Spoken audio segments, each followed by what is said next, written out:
que tu caches de l'église, mais tu as toujours ça dans le cœur, tu dois te débarrasser de cela. Parce que si nous ne le faisons pas, les iniquités vont nous empêcher, même la prière d'importunité ne sera pas exaucée. Ézéchiel 14. Ézéchiel 14, verset 1. Ézéchiel 14, verset 1.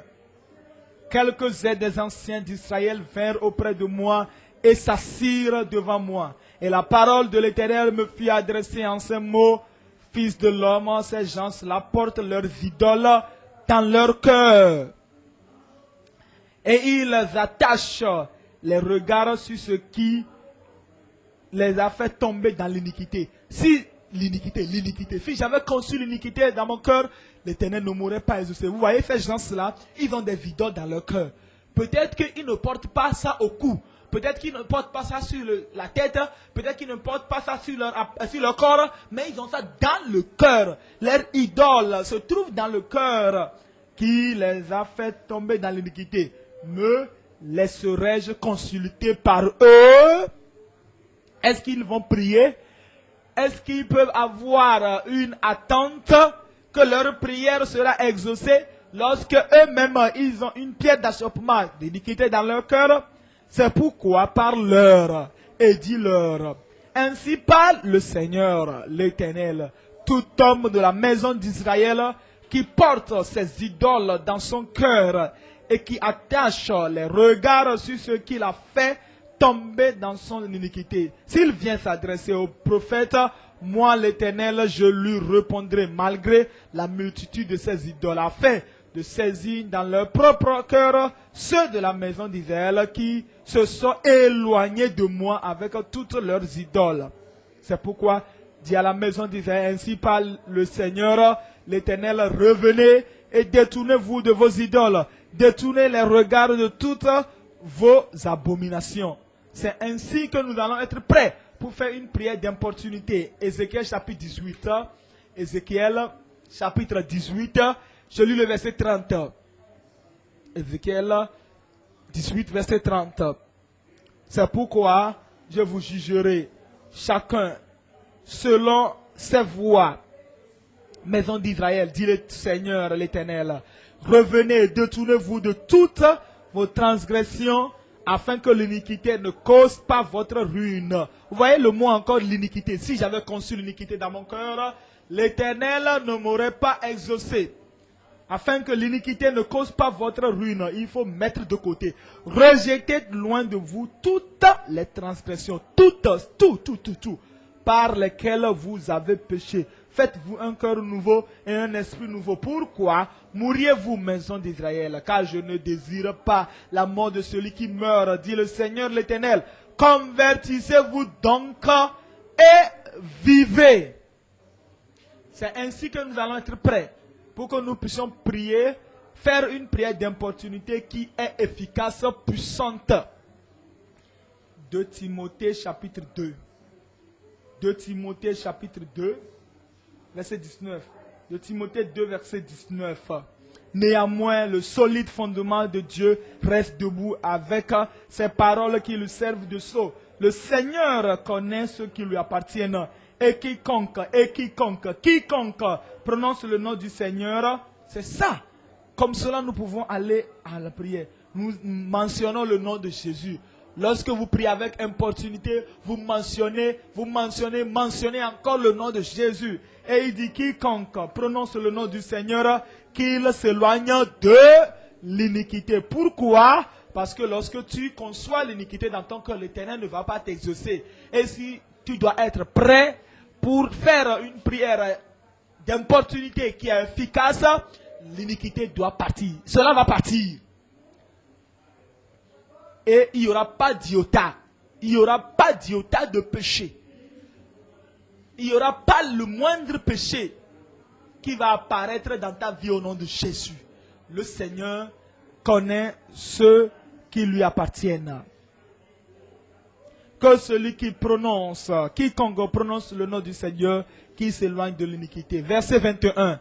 Si donc quelqu'un se conserve pur se purifie.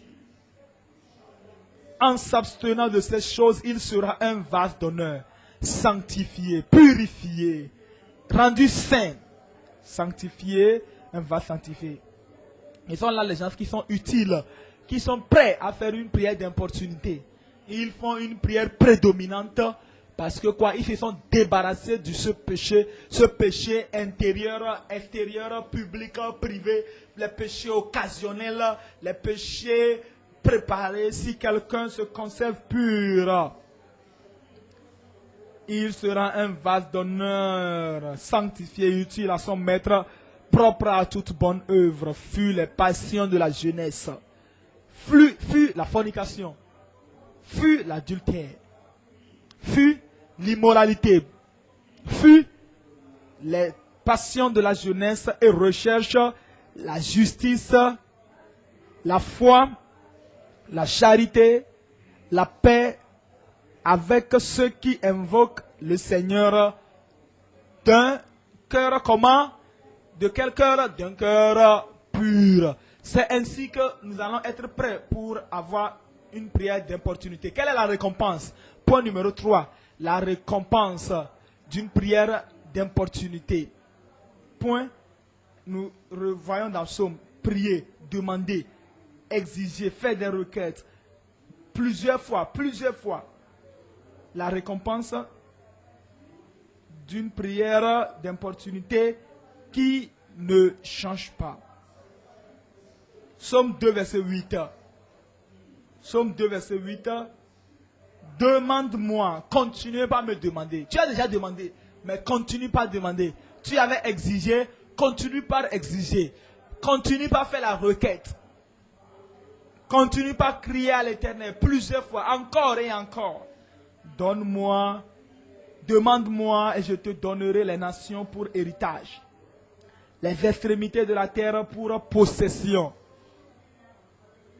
Il y a plusieurs personnes qui font l'évangélisation, qui prêchent, qui témoignent, qui font le gain des âmes, qui nous disent. Ils disent les gens sont durs. Les gens sont durs. Oh, les gens de nos jours, ils ne veulent pas écouter la parole. Parce que nous ne prions pas. Parce que nous ne faisons pas de prières d'opportunité. Parce que nous ne demandons pas. Continuez par demander, continuez par demander, continuez par demander. Et parce que nous ne restons pas là et continuons par demander jusqu'à ce que nous recevions la chose. Et le Seigneur dit, voici la récompense de la prière d'opportunité. Demande-moi, demande-moi, et je te donnerai les nations, les païens, les idolâtres, les pécheurs endurcis, les pécheurs incorrigibles, je te leur donnerai, car tous les cœurs sont entre les mains de Dieu. Il les tourne là où il veut. Et il dit, je te les donnerai comme héritage et les extrémités de la terre pour possession. Tu vas demander. Je dis, nous allons demander. Je dis, nous allons demander. Et le Seigneur nous le donnera au nom de Jésus. Qu'en est-il de ton père qui n'est pas encore né de nouveau? Qu'en est-il de ta mère qui n'est pas encore née de nouveau? Qu'en est-il de tes enfants qui sont adultes, âgés, qui te quittent et qui disent, maman, nous n'allons pas aller dans votre église. Papa, je ne vais pas aller dans ton église. Tu peux aller toi seul. Et cela ne te préoccupe-t-il pas? Demande. C'est ça ce que veut dire l'importunité. Et c'est pour cela que tu dois prier. C'est essentiel, la chose essentielle, la chose importante pour laquelle tu dois prier. À quoi cela te servira si tu gagnes tout l'argent de ce monde et que tu perds ton enfant entre les mains du diable et que tes enfants aillent en enfer? Demande avec importunité. Tu demandes afin que Dieu touche leur âme, qu'il tourne les regards, les cœurs de tes enfants à Dieu, afin qu'ils puissent le connaître. Lamentation de Jérémie, Lamentation chapitre 2. Je lis le verset 18. leur cœur crie vers le Seigneur. Verset 18, lève-toi. Verset 19, lève-toi, pousse des gémissements à l'entrée des veilles de la nuit. Répands ton cœur comme de l'eau en présence du Seigneur. Lève tes mains vers lui pour la vie de tes enfants qui meurent de faim au coin de toutes les rues. Et il nous dit, dans le verset 19, il dit, nous devons crier à haute voix, avec importunité.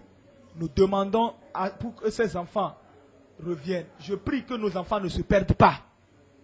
Est-ce que je vous ai entendu dire Amen?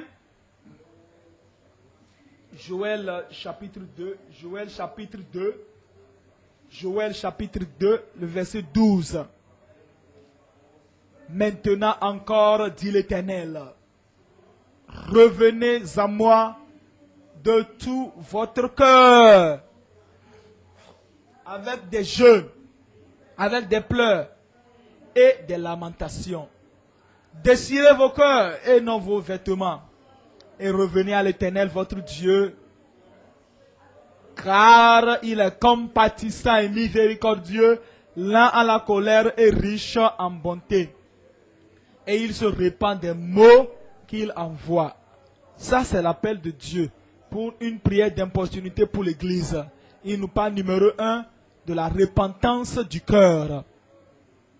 Pas la repentance des lèvres, sur les lèvres, sur la chair, dans la chair superficielle, mais la repentance dans le cœur. Déchirez vos cœurs et non vos vêtements. Et revenez à l'Éternel, votre Dieu, car il est miséricordieux. Verset 15. Sonnez de la trompette en Sion. Publiez un jeûne, une convocation solennelle. Assemblez le peuple. Formez une sainte réunion. Assemblez les vieillards. Assemblez les enfants. Même les nourrissons à la mamelle. Que l'époux sorte de sa demeure et l'épouse de sa chambre. Qu'entre le portique et l'autel pleurent les sacrificateurs, serviteurs de l'Éternel, et qu'ils disent, Éternel, épargne ton peuple, ne livre pas ton héritage à l'opprobre, aux railleries des nations. Pourquoi dirait-on parmi les peuples, où est leur Dieu? Ça, c'est la prière d'importunité. Numéro 1, la repentance du cœur. Numéro 2, se rendre compte de l'humiliation. Le fait de se rendre compte de l'humiliation. Numéro 2, regarde ta famille, regarde ta vie, regarde l'église. Regarde l'église en général. Regarde comment les incroyants sont en train d'amener l'église à avoir l'opprobre. Et ils sont en train d'opprimer le peuple de Dieu. Le fardeau de ces incroyants pèse. Il dit rassembler le peuple. Les princes, les ministres, les membres, et crier à l'Éternel. Numéro 2, la réalisation de l'humiliation. Verset 23. Et le verset 18. L'Éternel est ému de jalousie pour son pays et il épargne son peuple. L'Éternel, verset 19, répond et il dit à son peuple, voici, je vous enverrai du blé, du mou et de l'huile, et vous en serez rassasiés.